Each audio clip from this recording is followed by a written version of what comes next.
Thank you so much for joining us. Now, we know Geometric Power Limited and Ascot Offshore Nigeria Limited are among the companies that have been taken off the list. Can you explain quickly what informed this decision? Well, you have to understand, first of all, why we did what we did. We don't want to encourage any moral hazard. We don't want the gains of the banking resolution, which we had to be eroded. And we don't want people to get away with behavior that will undermine financial stability.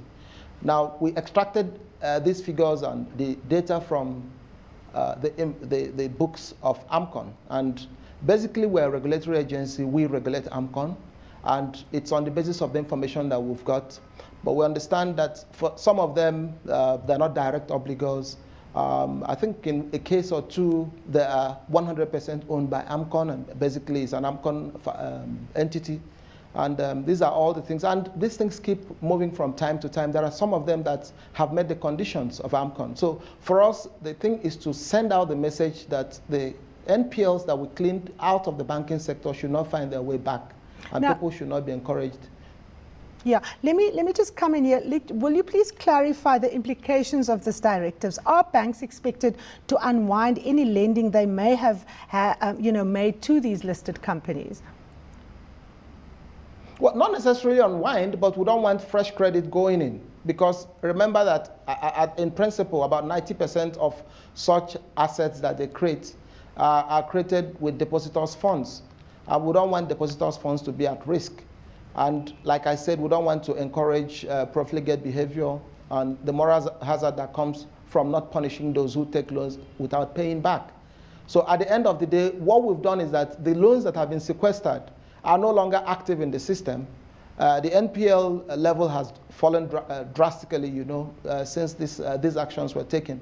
And we don't want them to creep back. We don't want the non-performing loans level to go up. So that's really the situation right now.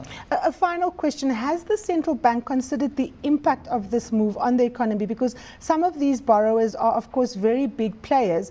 And, does it reflect the central bank's commitment to safeguarding the banking sector? Yeah, two things. One is that when you talk about being big borrowers, we also don't want big debtors that will have systemic impact in the long term. So at the end of the day, what we want to do is to ensure that we clean up the system, and we are creating new credit mechanisms or channels for credit transmission into the system.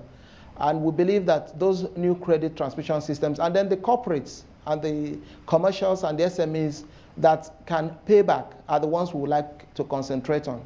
That is really a powerful message. And I think for those who understand, it means that we have a fitter, banks have better balance sheets, and they can take on fresh loans without any fear of losing depositors' funds.